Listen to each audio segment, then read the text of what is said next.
Hey everyone, it's Hamish from the Young Investors Podcast. Myself and Brandon are excited to bring you your weekly rundown of the latest business and investing news from around the world. Now, a quick reminder before we get into the podcast is that nothing in this podcast should be taken on as personal financial advice. If you're ever unsure about your finances or investing, make sure you reach out to a qualified financial advisor. But with that said, let's get into another episode of the Young Investors Podcast. All right, guys, welcome back.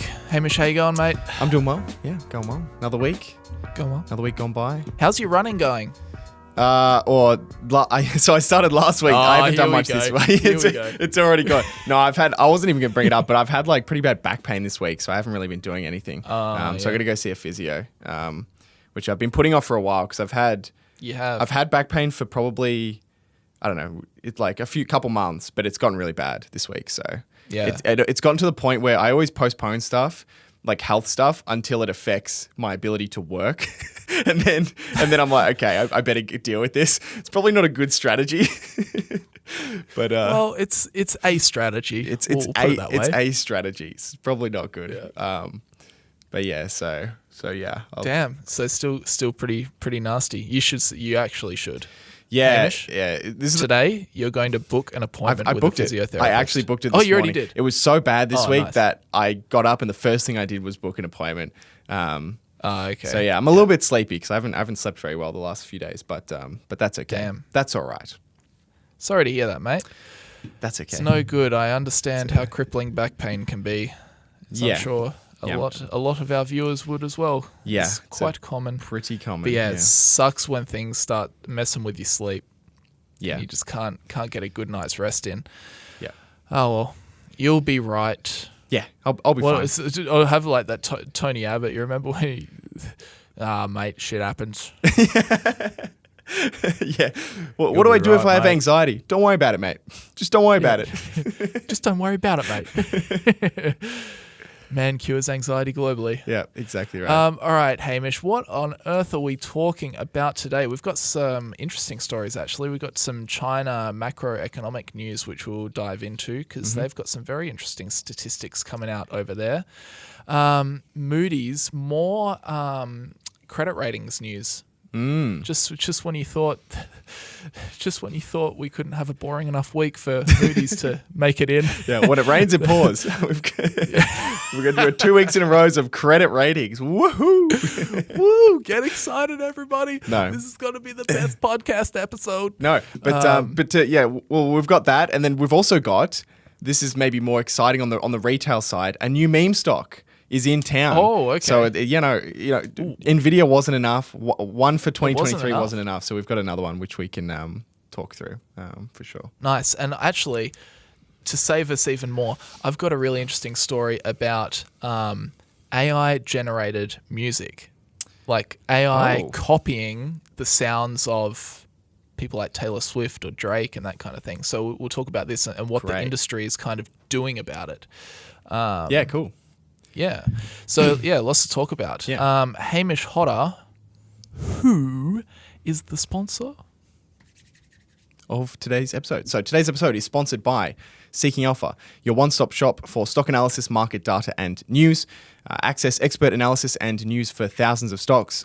View buy, hold, and sell ratings from members, Wall Street analysts, and Seeking Alpha's own algorithm. Screen for stocks using a variety of fundamental and technical analysis metrics. Access 10 years of financial data and company filings.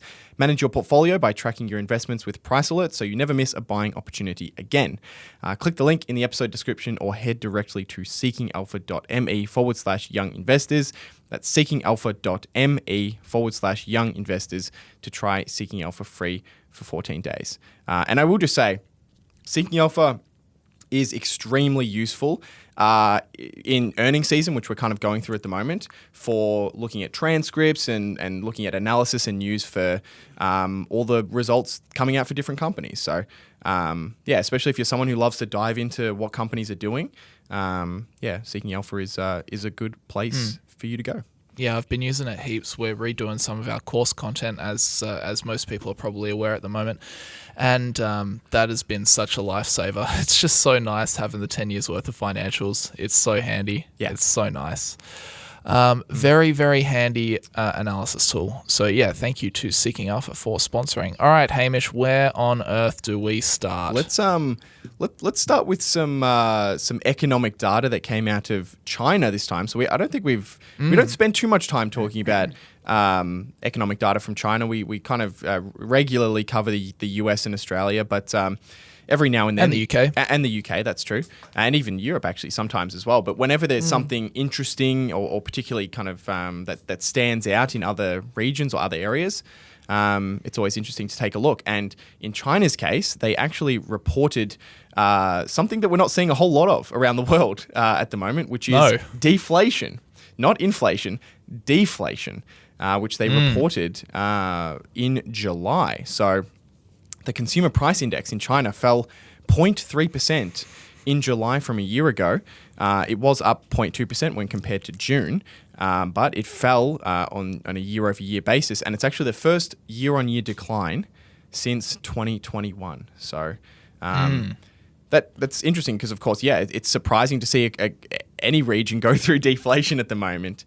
But they also had deflation last in 2021, where for most countries it was in 2020. So just to give a bit of context on kind of China's inflation history over the last couple of years, their inflation was actually up over 5% before the pandemic. So their economy was running really hot. It's booming. Yeah, absolutely booming. It's been, an absolute beast of an economy, almost rivaling the US now. And then it essentially fell into deflation briefly in 2021 before rising back up to 2.8% in late 2022. And then since then, inflation has cooled and is now negative. So, they've certainly not had the inflation crisis that many other parts around the world that we've spoken about, the US, here in Australia. And there's a couple of reasons behind that, which we'll probably get into. Yeah. I guess to set the scene maybe for that, I guess the reason why we've seen inflation across most of the major economies in the world is because kind of concurrently you had both sides of the supply-demand equation being pushed in the inflationary direction. So you had supply constrained during the pandemic and the year or so after. So you had supply was down for a lot of things. You remember the talk about the chip shortage and consumer electronics and all that sort of stuff. Supply was down. And then at the same time, you have demand up. And the way that demand was up is because the central banks of the world printed a lot of money. And in one way or another, that money found its way through to the citizens, the end consumer. So while people were, they were doing it tough, they also got a little bit of a boost, an injection of cash. And you can look at things like the US savings rate. It has this massive spike, very out of the ordinary. And that's because people were essentially gifted money. Yeah. And what that led to is a major increase in demand. Like, people had the cash and they started spending it. Yeah. So you have supply constrained, at the same time you have demand elevated, and both of those forces are inflationary. And so, what do you know? You get inflation. Whereas, as I understand it, in China, there was a slightly different set of factors and a slightly different supply-demand equation. Is that correct? I mean, I don't actually know a whole lot about the specific stimulus that they provided, but as far as like kind of demand side stimulus, so consumer stimulus, there really wasn't anything anywhere near the scale of the US or the UK or Australia. And as you mentioned, that's, part of the reason why inflation has been so persistent, even as the cost of living has risen so much, say in Australia, and interest rates have gone up so much because of those extra savings that people have from COVID. The demand has just been very, very persistent, even though costs have gone up a lot. You haven't really seen people cutting back in a major way yet. Yeah. So that was kind of headline. CPI was fell kind of 0.3%. Core CPI, which excludes the volatile food and energy categories, actually rose 0.8%. So the core CPI was still positive. Very similar story everywhere, right? You've got now core inflation being higher than than overall inflation, because energy is very, very negative for most places around the world. The president and chief economist of Pinpoint Asset Management said both the CPI and PPI are in deflationary territory. The economic momentum continues to weaken due to lackluster domestic demand. What does he mean by lackluster domestic demand? There's a quote from Louise Liu, the lead economist at Oxford Economics. She said, China's weak demand follow-through in Q2 can be attributed to its relatively contained demand-side stimulus during COVID, so that's kind of what we just spoke about, years of regulatory tightening, and ongoing housing correction, which has been another element of the Chinese economy, which is this massive housing crisis with these huge property development companies struggling. Yeah. So those are kind of the main factors going into why China's in a bit of a different situation than the US. So unlike most of the economies that we've been talking about, where they have a crazy strong demand side still from all the factors that I was talking about before that we just discussed, in China they just don't have that same demand issue. In fact, the CCP is now under pressure and thinking about putting in place policies that actually encourage people to go out there and spend their money. I think there was I should have written this down, but I think there was like some special incentive they're thinking about some incentive to buy like electronic or appliances or new cars or something like that. I'm not exactly sure, but they're actually thinking about encouraging demand, like putting in place measures to actually boost that up, because that's what they're not seeing. Whereas over here, we've got still lots of demand and they are just not seeing much demand at all. Yeah. Interesting. Yeah, the country also reported a 14.5% decline in exports and a 12.4% decline in imports. And on the import side, the decline is partly due, or mostly due, I think, to the declines in commodity prices. But it was also noted that it was partly related to a 0.4% decline in volume of actual imports, which kind of speaks to the decline in internal demand for goods. You also have manufacturing activity in China. It contracted for the fourth straight month in July. So again, more on this, I guess, supply side of things. Well, I guess supply goes, like, if demand is not there, then supply goes down. But yeah, you've got factors on the supply side as well. It's interesting seeing the exports and imports both slumping at the same time. But makes sense, I guess. Yeah. Do we have anything else for what's going on over in China? Yeah, I'm not too sure. I saw an article. Dan Wang, a Shanghai-based economist at Hang Seng Bank, said the inflation and trade numbers were a reflection of lower purchasing power and weak consumer confidence. The only other thing that I've got that I had a look at is that it's just noted that further data releases next week will provide a broad overview of economic activity in July, including industrial production and retail sales. Right. So there's probably if you want to look into it, there'll be an update in the next week or so. Yeah. But I think, that's just about all I had. It's just interesting to contrast kind of China with the rest of the world and how they're different. But and sorry, and you go. All I was going to say is we'll be able to watch potentially over the next year or so how China is impacted by the US, because we haven't really seen the US stumble economically at all. Really, it's still a really strong economy. The Fed is still potentially doing more rate hikes. But if that tends to shift and the US continues to take in less imports from China or less exports from China, then seeing how those dynamics work will be something we can kind of watch as well. Yep. Very good, Hamish. Where should we move to next? Give us this Moody's story, because we kind of made fun of Moody's last week, and I think they heard us because we were saying that they were the only one that hadn't changed the Eddie ratings in a while. Well, at least they hadn't changed the government credit rating in a while. So we're kind of saying, are they actually doing anything over at Moody's? And then now they have done something. Like, oh crap! Young Investors Podcast have called us out. We better do something. So they responded in a big way, Hamish, They responded in a big way. Wow. The headline says Moody's cuts ratings of 10 US banks and puts some big names on downgrade watch. Ooh. Yeah. It says here, Moody's cut the credit ratings of a host of small and mid-sized US banks late Monday and placed several big Wall Street names on negative review.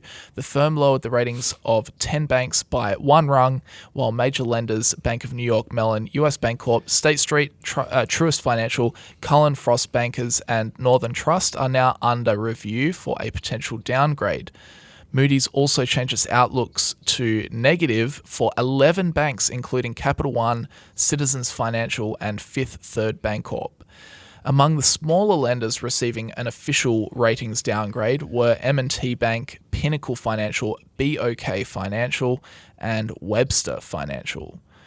So they have just come in and swung the axe. And I'll tell you a little bit more about about why they've decided to do this. The quote is, US banks continue to contend with interest rate and asset liability management risks with implications for liquidity and capital as the wind down of unconventional monetary policy drains system-wide deposits and higher interest rates depress the value of fixed rate assets, Moody's analysts Jill Katina and Anna Azov said in the accompanying research note. So I guess it's pretty much exactly what we've already seen happen, what we saw play out earlier in the year. A few banks, we saw a couple of banks in particular exposed, they left themselves exposed pretty much to a lot of government bonds that had gone down a lot in value because of interest rates going up. And as depositors withdrew their funds, they had to sell those bonds because they needed the money. So they sold the bonds at a massive loss. They didn't want to, but they had to because they had to keep the money flowing for all these withdrawals. But in doing so, they sold all the bonds at a massive loss. That they then have to report that, which then sparks a lot of other depositors going, oh my gosh, we better take the money out while we still can. Look, they're having to sell their bonds at a massive loss. Yep. Whole lot more depositors try to get out, and then eventually that collapsed the bank because they just can't raise enough money and they just go boop. And then we saw, was it First Republic that had a similar issue, but it was with mortgage-backed securities. So again, they had all of these long-term fixed assets at really low rates. And a bank is kind of, they loan out money at rates, and then they obviously have to give interest to people who deposit money. And recently you've had interest rates go up, but they've got all these fixed assets at really low interest rates. So what they're earning is on those fixed assets is kind of staying very low, but what they have to give out in interest to depositors has just gone up because that's variable. Like the savings rates are completely variable. The fixed deposits, the short-term fixed deposits, all variable. So at least to some extent, all the banks who have any long-term fixed assets, like long-term 30-year mortgages, have seen their earnings just get crushed by this pressure of rate rises. And yeah, as you said, for some banks, if that results in people pulling money out, then they actually have to sell the assets for 70 cents on the dollar rather than being able to hold them to maturity. Yeah, you hit the nail on the head. If they signed up for a whole lot of government bonds in 2020 for what, 0.5%, yeah, and that's all they're going to get. They're not going to get more than that. That's all they're going to get. But yeah, you're right. Savings rates are now a lot higher, so they're taking a loss. Yep. What else did it say? Meanwhile, many banks' Q2 results showed growing profitability pressures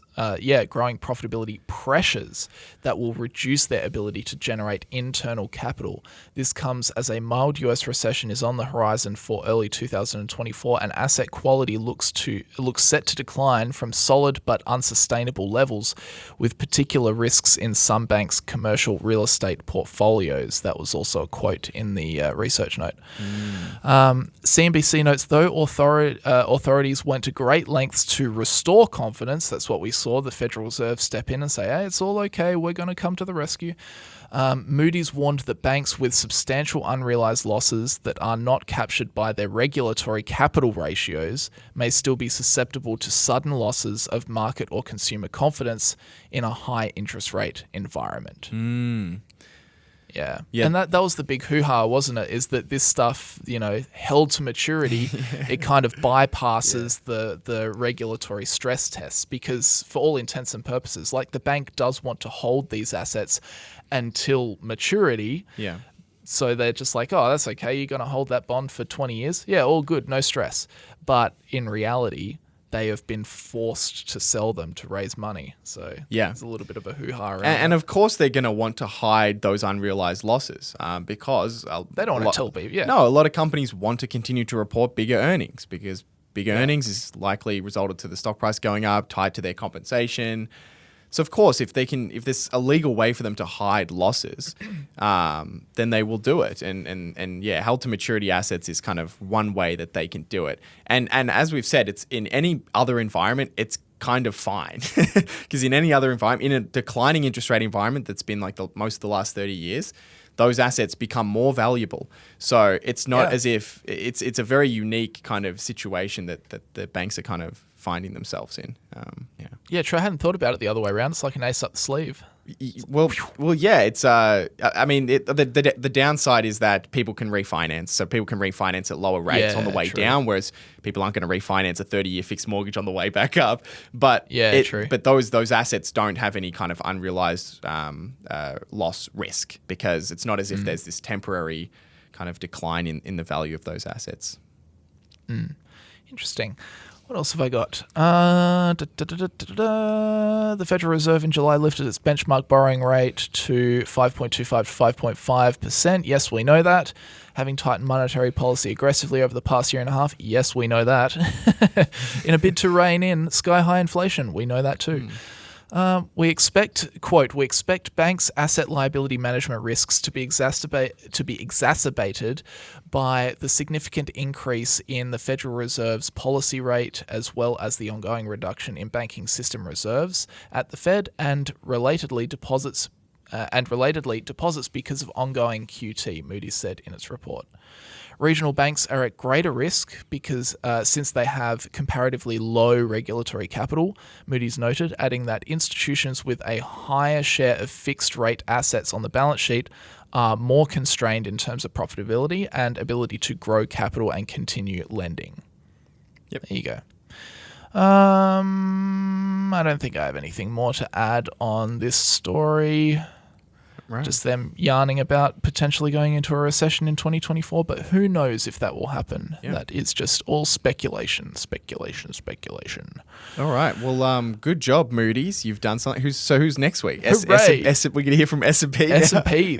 What? Everybody's looking at credit ratings agencies. They're all getting in the news. They're all we getting free do something. They're getting free marketing. They basically did nothing, but they're getting free marketing in the press for weeks. So S&P is going to come out and downgrade. Now they'll downgrade 20. I don't know, some sector, like 20 restaurant companies. They'll just come out of nowhere and just downgrades Apple's corporate bonds to D.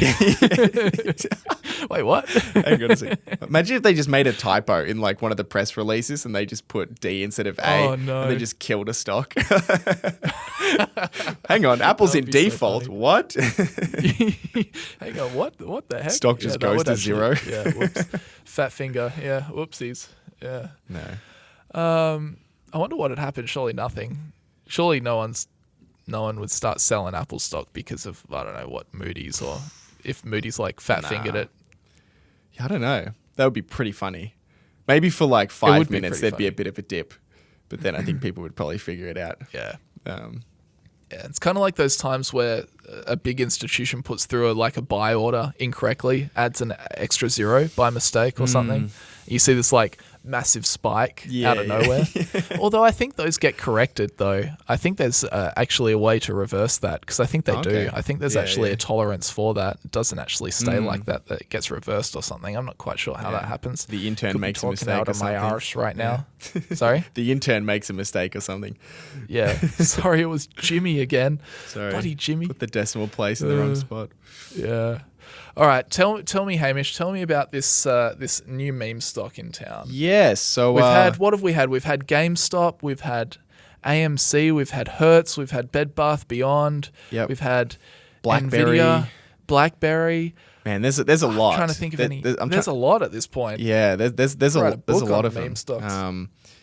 Yeah, I kind of do. You like the name meme? I think meme stock. It's a good name. It perfectly represents exactly what's going on, which is just a bunch of people who are not really that serious. Degenerate gamblers. I was going to put it a bit lighter, but yes, degenerate gamblers of Wall Street bets. Like us at the Vegas casinos. Yep, exactly right. Exactly right. But so we've got a new one this week, Tupperware Brand Corporation. Which is, of course, a company that's been around for quite a few decades, known for their revolutionary plastic storage containers. Which, in 2023, plastic food storage containers doesn't hold that much. It's not exactly that crazy. Of course, I was watching a bit of Plain Bagel's video on this. He said that, plastic containers last forever, and there's a lot of competitors making plastic containers now. So it's while it might have been quite a good business, some time ago, over time that competitive advantage is kind of and repeat customer orders has kind of dwindled over time. So as is the case with most meme stocks, although not the case with Nvidia, which we covered a little while ago, but as is the case with most meme stocks, it's a company that's kind of nosediving into the ground, and that's when it kind of picks up quite a bit of attention. So the company has been struggling for quite a while now. Its peak revenues were in 2013. It had $2.7 billion of sales, which that's a lot of plastic containers. It's a lot of plastic containers. Yeah, they also own a number of other brands as well outside of plastic containers. So I'm sure it's not all plastic containers, but they've been in decline since then, and they reported revenue of $1.3 billion in 2022. So quite away from their peak.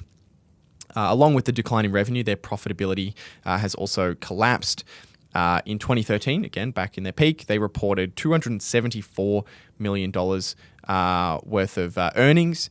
However, in the last 5 years, they've been unprofitable in 3 of those 5 years. And the last 24 months, they've been consistently unprofitable. Can I just say, if you're selling plastic containers... how can you not, if you make $2.7 billion, how can you not take home $2 billion? Come on. It's got to be, how much realistically would it cost them to make a plastic container? It would be peanuts. Yeah, it'd be $0.01 to make one container. Surely that is a very good point. I don't know what's going on inside. Well, actually, that is kind of funny that you mentioned that, because one of the criticisms of the company has been that their reporting is extremely opaque. There's no. If you look at their balance sheet, it's kind of funny. It just says current assets and then other current assets. So everything's just dumped. Everything's just, all the lines are just dumped into other categories. So there's a lot of lack of clarity on what assets they have, how they're spending money, even just categories of how they're spending money. So it's funny you mentioned that, because it is kind of it's been one of the criticisms of the company. Opaque. It's what the hell are you spending money on? What assets do you actually have? What are these other assets? Are these real assets, or are these just a bunch of air that you've somehow snuck into the balance sheet over time? That's a red flag. Yep, that's certainly intangibles, dude. Strong brand. Yeah, exactly. Yeah, like the value of their patents or something from plastic containers from the 1950s. 20 years ago. Yep, these are still worth billions. Trust me. Trust me. When we're gonna make bank off this plastic container idea. Yeah. No one else is ever gonna make plastic containers. No one can ever. Well, it's kind of funny because it would have been, obviously, I'm sure they had some patents at the time, but that obviously doesn't exist anymore. And I guess it's one of those things where even if you did have a patent, it's really hard to, I guess, defend a pattern like that. How would you? I would imagine most plastic containers are probably being manufactured out of China now, and there's just, there's no real branding to them. It's just no one has any brand loyalty or anything. Bless you. Thank you, mate. That was coming for a while. Yeah, no one has any brand loyalty for a plastic container because it's a plastic container. What's the what's the worst that's going to happen? You're not going to tell your friends, oh, that's not the Coles one, that's the Tupperware one. Yeah. That one only lasts 4 million years. That one's going to last 4.7 million years. I'll get that one. Oh, There you dear. go. So funny. No, you're right. You're right. But yeah, it is. So yeah, so they've been struggling for a little while, and then on top of their not being profitable, they've been kind of loading the boat on debt. So the combination of obviously unprofitability and lots of debt is a nasty combination. So they have 700 million or about 700 million in long-term debt, and they have about 100 million in cash. So their net debt is over almost $600 million in a company that's also losing money. So on the back of that, the stock fell over 95% in the last 12 months. So the stock's been absolutely just collapsing. And there's a couple of interesting milestones that I thought we'd talk about through that 12 months before we get to what's happened recently, which is it's been inducted into the meme stock Hall of Fame. But the biggest drop for the stock came in November of 2022. So the stock dropped 50% in a day on their earnings. And the reason for that was the earnings were not great. But on top of that, the company also announced that they may soon fail to meet some of the financial covenants on their credit agreements. So yes, that's a problem. So most debt deals that companies make will have kind of certain conditions that need to be met, whether it's certain revenue requirements or certain leverage ratios. So they can't have a certain amount of debt compared to earnings, and that's the case with Tupperware's debt. So they had a minimum requirement for the net leverage ratio. So the net debt divided by their EBITDA kind of earnings figure.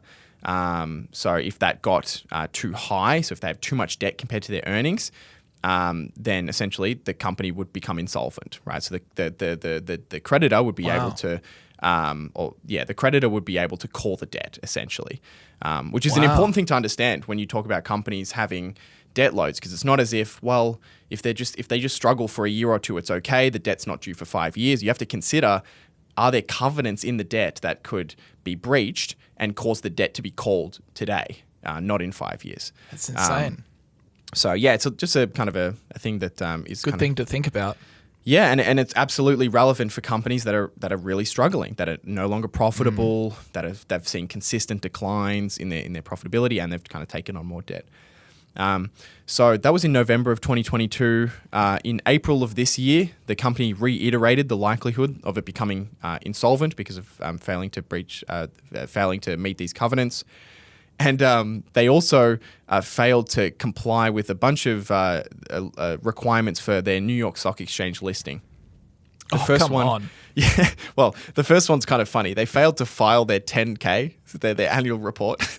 What? What are they doing? Which is funny. I mean, I think a company only does that if there's something really, really bad.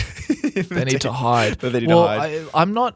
I don't know about you, but we talk about management, how important management is. I don't know anything about the management, by the way, but immediately from what you've told me so far, they haven't earned my trust. No. Like really opaque reporting, or if they get around to it, it seems like. If they file.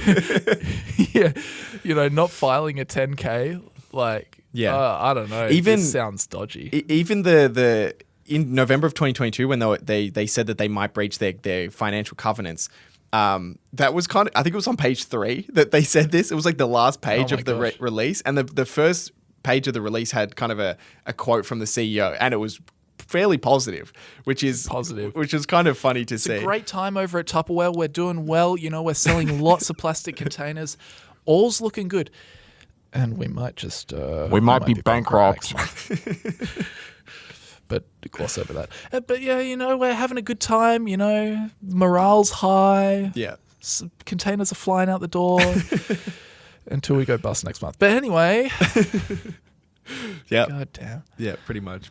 So they failed to file their 10K. They were then given 30 days to fix it. And in that release in April, they said they're not going to release it in the 30 days. So they... What?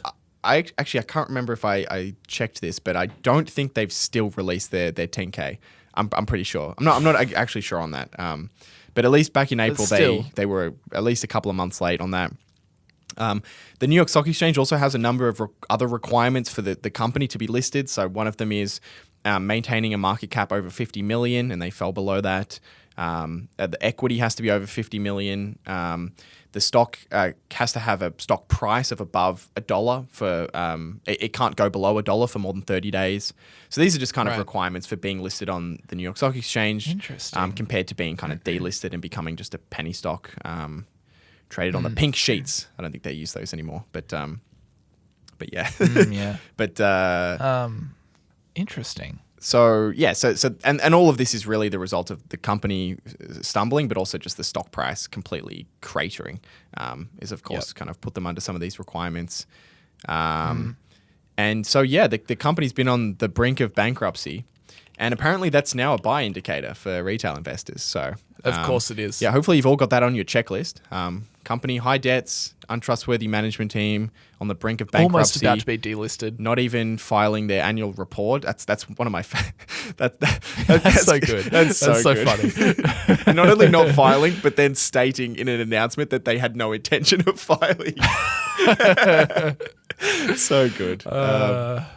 But apparently these are. But do you want to buy this stock? Yes, please. But they're buy indicators because this stock has now surged over 700% in the last 3 weeks. So obviously, it's fallen 95% in the last 12 months. So it's not anywhere near, back where it was. But yeah, it's certainly had an uptick in the last 3 weeks, 700%. Crazy. And actually, interestingly, like a year ago, it was at $11.37 per share. Yeah. Now it's at $4.24, up from 64 cents. Yeah. Yeah. So 62 cents. Yeah. It's kind of crazy. It's recovered, quite a significant amount of the decline. But yeah, it just does go to show, right? Like if the stock falls 95% and then it goes up 700%, it's not even halfway back up. So the rise has to be, quite considerably larger than the decline. Yes, that's true. Yeah. And I tried to find kind of why this happened, and there really wasn't anything that happened. I mean, obviously there was some of the things we've spoken about, but in terms of anything that happened 3 weeks ago when the surge began, nothing really happened. There was no announcements as far as I could tell. So it seems to have just gotten picked up on Wall Street Bets and what's that other one? I think there's like a Twitter for stocks now. Stock Twit or something. Is there? Fin Twit or something like that. FinTwit, I think, isn't that just used to describe all the finance bros on Twitter? Okay. Yeah, right. I think so. Yeah. Okay. There's a forum. I'm not sure what the name is. It's something along those lines. Maybe someone can remind me what it is. But yeah, obviously it's a bunch of forums where people just suggest stocks to buy, and this one kind of got picked up on some of those forums. And it's potentially people seeking to capitalize on another short squeeze, kind of like the GameStop kind of hysteria, where you have a stock that's heavily shorted or heavily bet against by hedge funds, and if they can add enough buying pressure, make the stock go up enough, potentially those funds will close their short positions, and in order to close their short positions, they need to actually buy the stock, because they've kind of borrowed the stock, so they need to actually go into the market and buy it, and that can force the stock up even further. So that's probably the only explanation besides pure degenerate speculative gambling. There's nothing really. I'm trying to give it a little bit of like a whiff of some like rational, rational thinking, like 1% rational thinking. It's probably a mistake to even try and rationalize it. So yeah. Nah, it looks like a bit of a short squeeze, as what we've seen with a few of these other meme stocks. Yeah. Yeah. Well, there you go. So simple as that, hey? Would you like to hold this in your portfolio, Hamish? I would not. I'd probably opt not to. Really? But I'm holding out. I'm waiting for the 10K. When the 10K comes out, maybe we'll do thorough analysis. Yeah. Yep. Yeah. That's a good way to think about things. Yeah. When the 10K comes out, we'll take a look at it. Yeah. I like a company that reports their results at least once every 3 years, Like at least show that they've got some data for us. So yeah. No, their quote is, as Warren Buffett says, you should be okay if the stock market shut down tomorrow. And that's what they're just saying. Look, if you're a long-term investor, you should be happy if we don't report earnings for 10 years because you just trust us that much. That is a terrible idea. That's ridiculous. It's excellent logic. What a ridiculous story. File your 10K. Yep. Jeez. Yep. Come on. Wake up the intern that's putting it together or submitting it to the SEC. Yeah. Yeah. Jeez. Anyway. So there we go. Wow. Crazy story. All right. Let's talk about AI. You want to talk about AI, Hamish? Yeah. What's that again? What's that? It's artificial intelligence. Right. It's basically machine learning. Right. Okay. Right. Yeah. Wow. It's basically, I say AI, you buy stock. Okay? Yeah.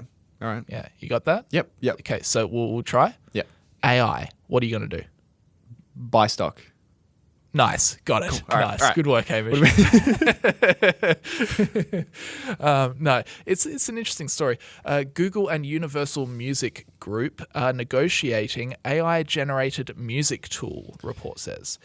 So Google and Universal Music are in talks to license artists' melodies and voices for songs generated by artificial intelligence as the music business tries to monetize one of its biggest threats. Quote, an artist's voice is often the most valuable part of their livelihood and public persona, and to steal it, no matter what the means, is wrong. Universal Music General Counsel Jeffrey Harleston told US lawmakers last month. Discussions between Google and Universal Music are in an early stage and no product launch is imminent, but the goal is to develop a tool for fans to create these tracks legitimately and pay the owners the copyrights for it, said people close to the situation.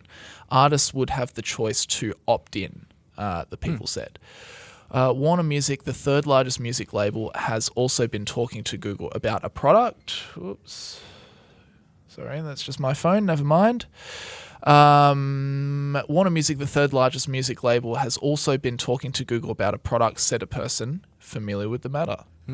So how interesting is that? They're actually thinking about creating some sort of platform where AI, well, you can use AI to legitimately create a track with legitimately an artist's voice, except the artist was just never there. But the artist still gets fair pay and gets some sort of royalty.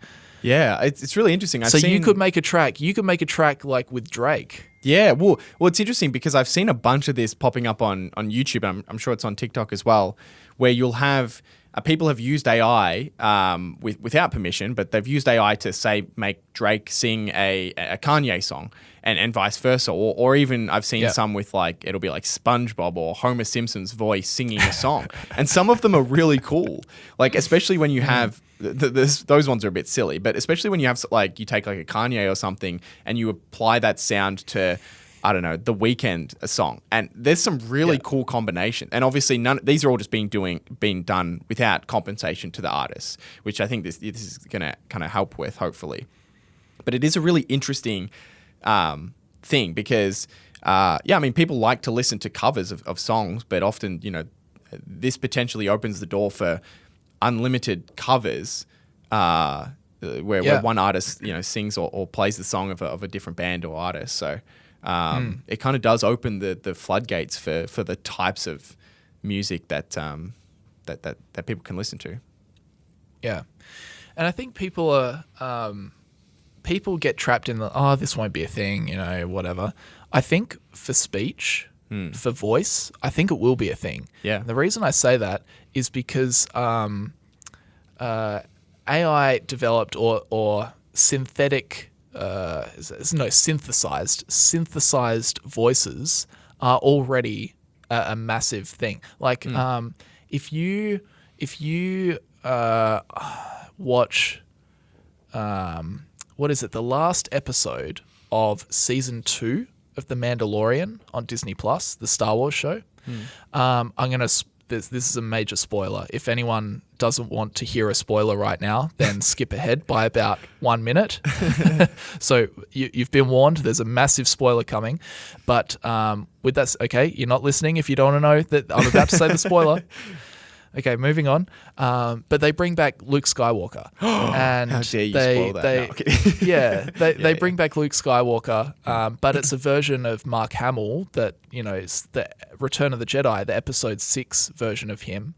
And he sounds different now to what he did back then. He looks different now to what he did back then. So they use AI and deepfake to do the look of him, to rewind the clock. And that's a little bit clunky. It's a little bit clunky when you look at it. It doesn't look exactly right yet. But the one thing that it sounds perfect. It sounds absolutely like Mark Hamill of 30 years ago. But the thing is that everybody thought, because it's so perfect, everybody thought the voice was legit, but it was 100% synthesized. Nothing about the voice was original audio. Yeah, it was all synthesized. And it sounded perfect. It sounded exactly like Luke Skywalker from Return of the Jedi. It was amazing. Yeah, it's insane. Anyway. And audio, I guess, audio is just easier for AI to replicate or to generate than video. Both will probably get incredibly good, but yeah, especially when you have artists that have, it's like artists and public figures just have a ton of sound and video out there of them that AI can just grab and feed into the algorithm. And it's very effective already. You know what I think will be interesting is how I think there will have to be some sort of disclaimer in a song, because the synthesis of voice is so accurate now. And let's say Drake opts in to this service, so you can use Drake's voice AI synthesized for your own song, and you can say featuring Drake. Yeah, but we all know how some music goes these days, is there could be some pretty outrageous lyrics.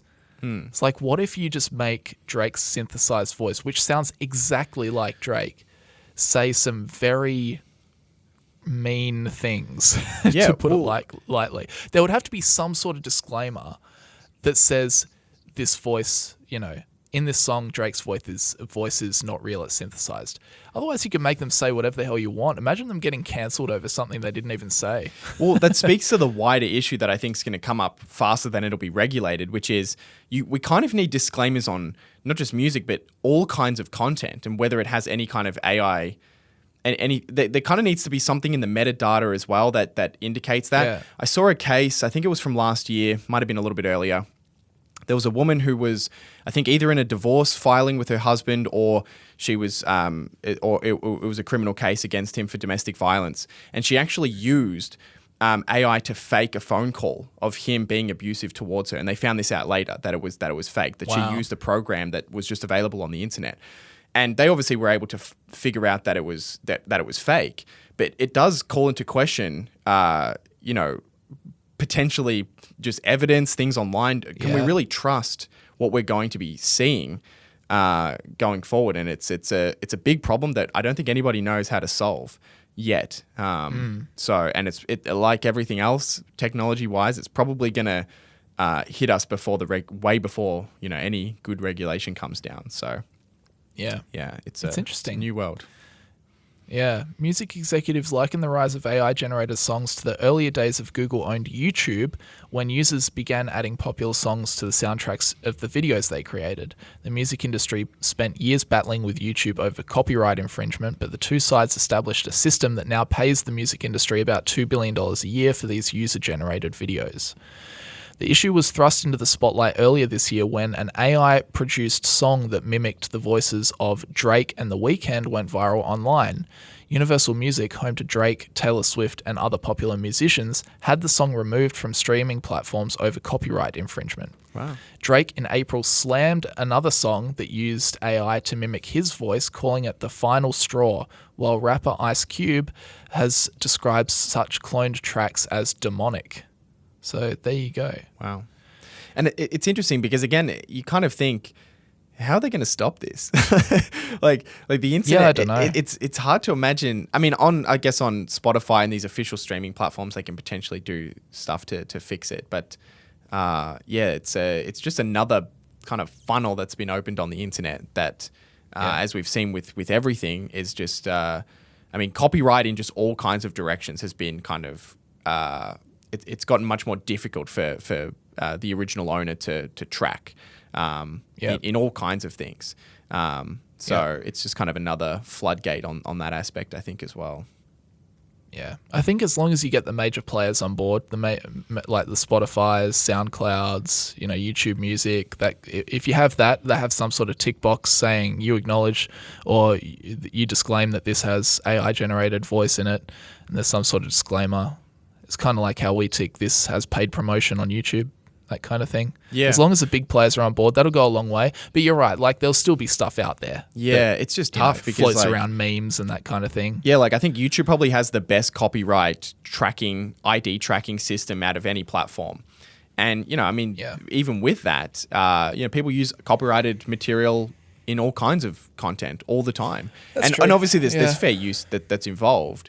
But there's so much like crossover of using people's content and using whole pieces of content all over the internet.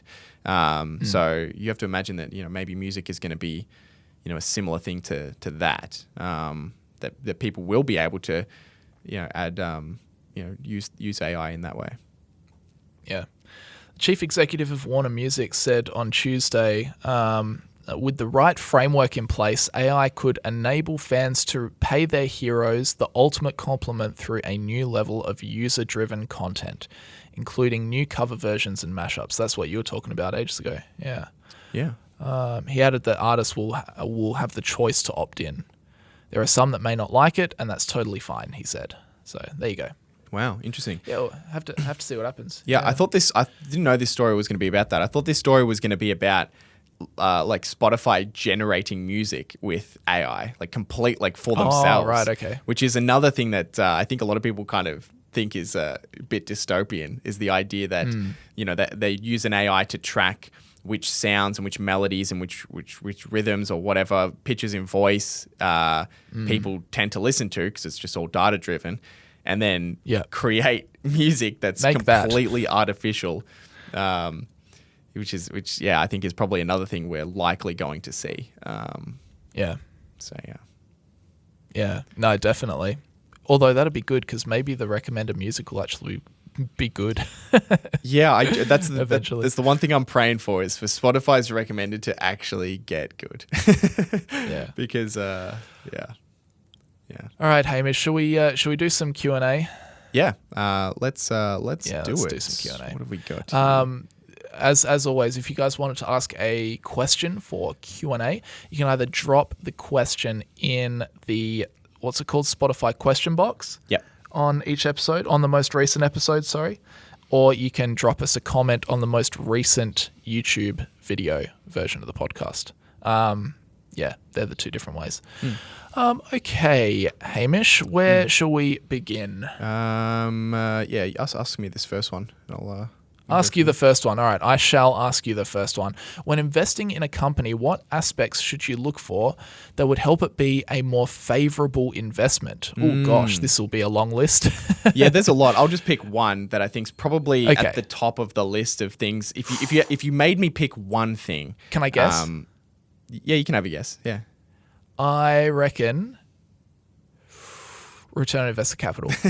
That's exactly it. Yeah. So if I had to pick one thing out of price, so if you're setting price aside and you're just looking at the business, return on invested capital, high return on invested capital compared to peers on a consistent basis is probably one of the best indicators that a business has something unique, is just a better sustainable business than its competition. And it makes perfect sense. It's simply why can this business generate more profit compared to its peers for the same amount of capital invested. So if you have two companies manufacturing with a factory a certain product, but one company is able to price their product 3 times as high, so they have the same costs, everything's the same employees, the same factory, the same plastic, the same materials, but one company is pricing their products 3 times as high, well, it's therefore generating a much higher return on capital. It's very likely they've got something unique. And in that, for a physical product, it might be that they've got a brand and they're really good at marketing that product and they've got a good ecosystem for it.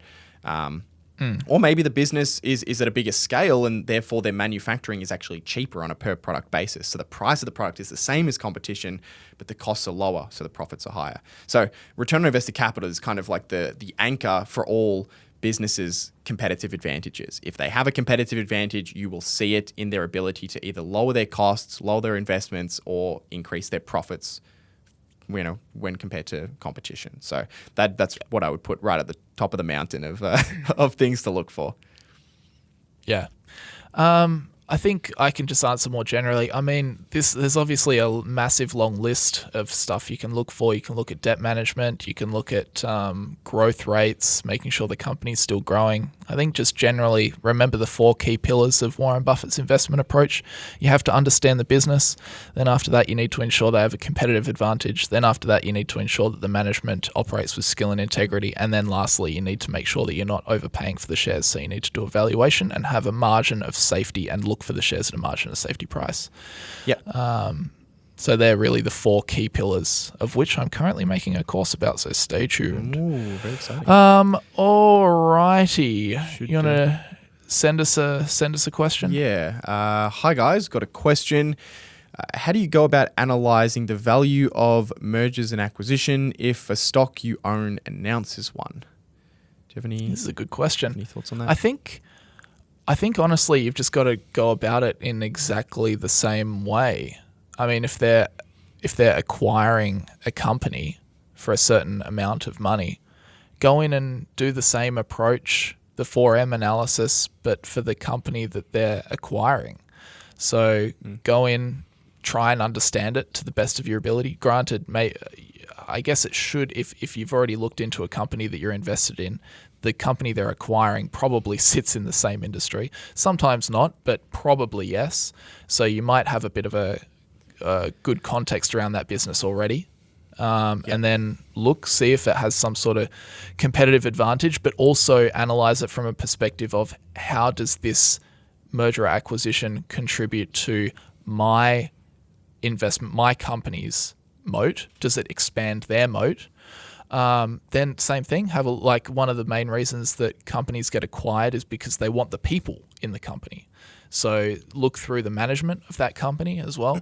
And then if it's a public company, try and do a little valuation. See if there will be a premium. There's always what is it? I think it's normally like a 30% premium on the shares. Is that right? When public companies get acquired. Yeah. So that I guess you do have to factor that in, but make sure they're not horrifically overpaying for the acquisition. But I don't have any, that would be my general advice, I think, but I don't have any hard and fast rules around this. It's not something I don't think I've encountered this. Have you encountered it? Am I spitting crap, or do you feel like what you've said is pretty much fair. You just kind of want to assess, or if it's a business acquiring or merging with another company, with as much data that's available, which might be very little if it's a private company, but yeah, just trying to assess it in a similar way. I'll take a different approach to talk about this. I think it's also interesting to kind of look at whether companies are kind of serial acquirers. So their whole history is that they basically just acquire businesses. You have to be very careful because it's kind of often a quick and easy way for a business to grow their revenues or their profits at the expense of their effectiveness, so their return on invested capital. And most executives or management teams are not Warren Buffett. They can't constantly find incredible deals and just keep acquiring companies. So a lot of the time it actually ends up destroying value for shareholders, and it really means that they often have no faith in their existing operations. If they're always looking to buy something new, then they may have little faith in the ability to organically grow their core business. There's exceptions to that. There's strategic advantages in some industries to being larger and just acquiring competing companies. But yeah, that's just something to watch out for. If a business suddenly is doing a lot of acquisitions, it might be because they've run out of ideas of how to actually grow the business organically. Yeah, that makes sense. Alrighty. Well, I think that'll just about do us for today. Yeah. Thanks for the questions, guys. That was good. We've got a couple still to get through for next week. But yeah, if you have a question, you want to chuck it our way, then head over to the most recent podcast and leave us a comment or chuck it in the Spotify question box. But with that said, thanks everybody for tuning in. As per usual, thanks Hamish as always for joining me. That was a good chat today. We covered a lot of good topics. And yeah, thanks as always to Seeking Alpha for sponsoring the podcast. And with that said, we are going to bounce out of here. We'll see you guys next week. See you guys.